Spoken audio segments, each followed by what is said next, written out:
A paz do Senhor, irmãos, chegando com mais uma reflexão da parte de Deus para as nossas vidas, agradecido a você que tem nos acompanhado.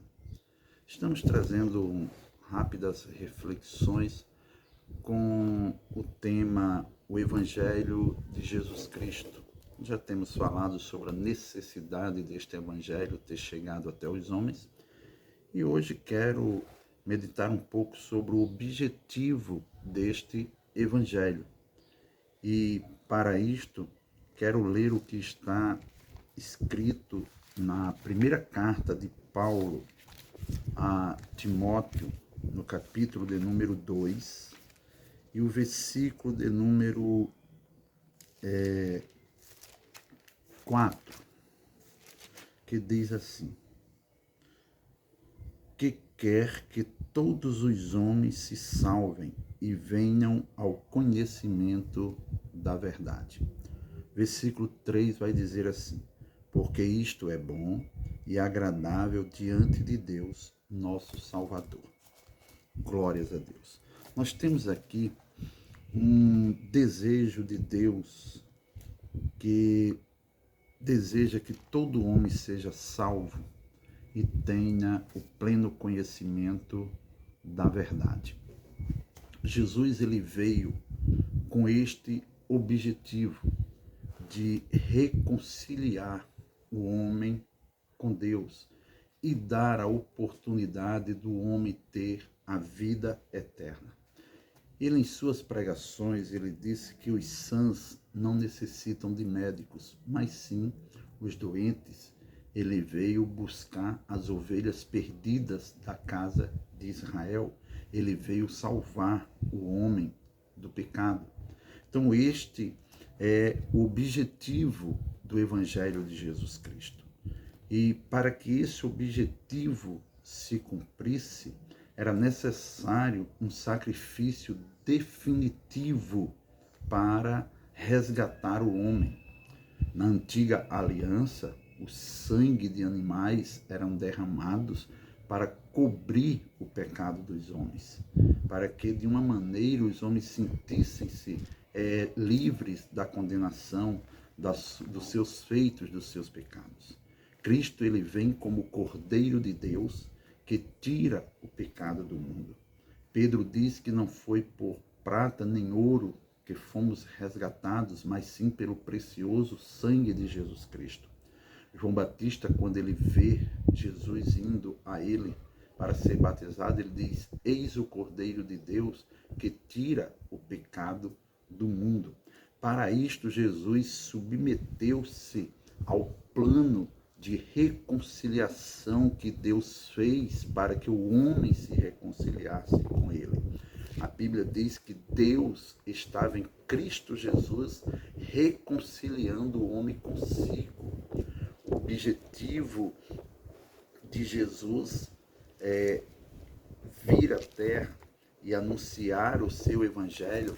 Quando a gente lê no capítulo 4 do Evangelho de Jesus segundo escreveu Mateus, nós vamos ver uma narrativa interessante no versículo 12 adiante, até o versículo 17, ele vai estar dizendo assim: Jesus, porém, ouvindo que João estava preso, voltou para a Galiléia e, deixando Nazaré, foi habitar em Cafarnaum, cidade marítima, nos confins de Zebulon e Naftali, para que se cumprisse o que foi dito pelo profeta Isaías, que diz: a terra de Zebulon e a terra de Naftali, junto ao caminho do mar, além do Jordão, a Galiléia das nações. O povo que estava sentado em trevas viu uma grande luz, e aos que estavam assentados na região da sombra da morte, a luz raiou. Desde então começou Jesus a pregar e a dizer: arrependei-vos, porque é chegado o reino dos céus.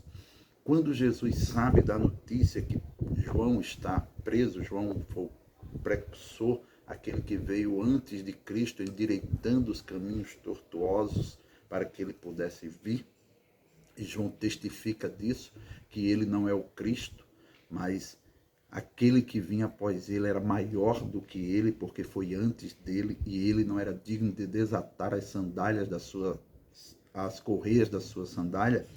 Jesus sabe que João agora está preso, e sabendo desta informação, ele sai de Nazaré e vai para Cafarnaum, na região de Zebulon e Naftali, que são duas tribos de Israel. E ali o profeta exclama, dizendo que o povo que estava assentado em trevas viu uma grande luz. Jesus disse: eu sou a luz do mundo. Jesus veio para resgatar o homem das trevas do pecado e colocá-lo na luz. Glórias ao Senhor, no caminho de luz, no caminho de Deus. E ele começa a pregar.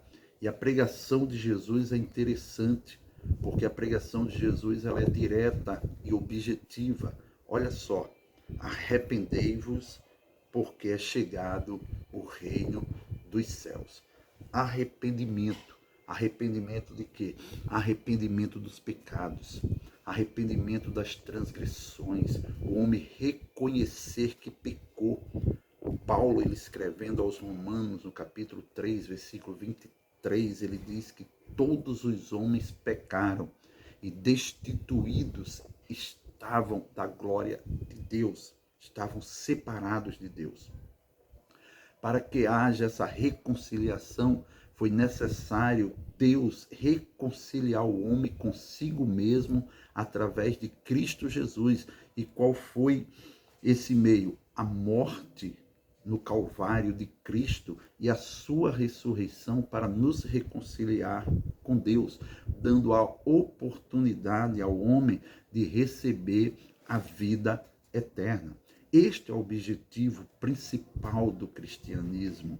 O objetivo do cristianismo não é simplesmente mudar a pessoa de uma situação social que ele vive, de uma situação financeira que ele está passando dificuldade, de um relacionamento familiar, conjugal que está dando errado, de uma enfermidade para uma cura. Não, o evangelho ele alcança essas áreas também, mas o principal objetivo do evangelho de Jesus Cristo é proporcionar ao homem a oportunidade de ele ter a vida eterna e morar eternamente com Deus.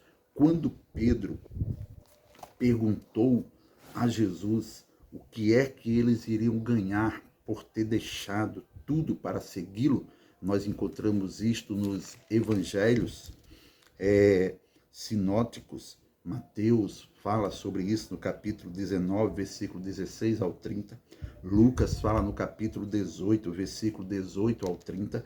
E Marcos fala no capítulo 10, versículos 17 ao versículo 31.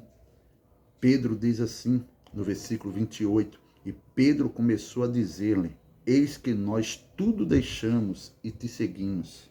E Jesus respondendo disse: em verdade vos digo que ninguém há que tenha deixado casa, ou irmãos, ou irmãs, ou pai, ou mãe, ou mulher, ou filhos, ou campos, por amor de mim e do evangelho, que não receba 100 vezes tanto já neste tempo, em casas e irmãos e mães e filhos e campos, com perseguições, e no século futuro a vida eterna. Glórias ao Senhor. Jesus, ele não morreu na cruz do Calvário para proporcionar ao homem riquezas, bens materiais, sucesso profissional. Não, a morte vicária de Cristo Jesus no Calvário foi com o intuito e o objetivo de salvar o homem da condenação eterna. Permita-me ler e citar para você, para nós, o que está escrito em Romanos 6, 23, quando Paulo diz: porque o salário do pecado é a morte, mas o dom gratuito de Deus é a vida eterna por Cristo Jesus, nosso Senhor. Aleluia! O dom gratuito de Deus é a vida eterna. esta vida que vivemos agora no corpo, vida física, ela tem um tempo determinado para encerrar. Ela tem um tempo determinado para acabar.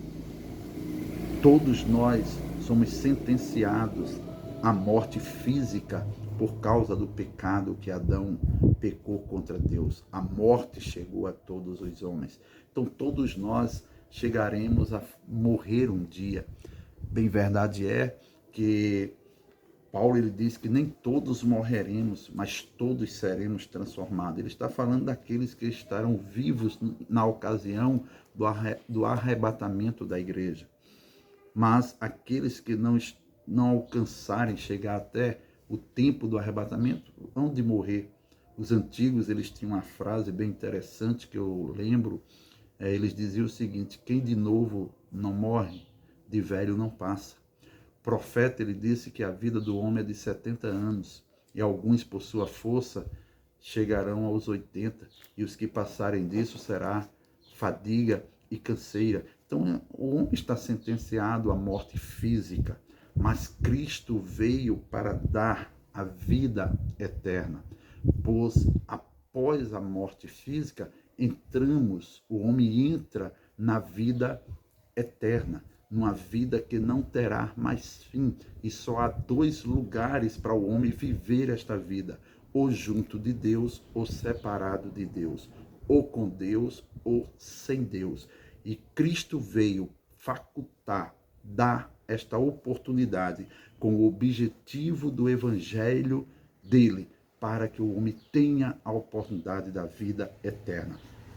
Diante do túmulo de Lázaro, ele disse: aquele que está em mim, ainda que esteja morto, viverá. O que é que ele está falando? Ele está falando de vida eterna. Bem verdade que ele vai ressuscitar o Lázaro, mas ele está falando da vida eterna. Então, este é o objetivo do Evangelho de Jesus: dar a vida eterna aos homens. E eu e você temos esta oportunidade, crendo em Cristo, para ter a vida eterna. Amém. Deus continue nos abençoando. Voltamos logo, mas com mais uma reflexão sobre o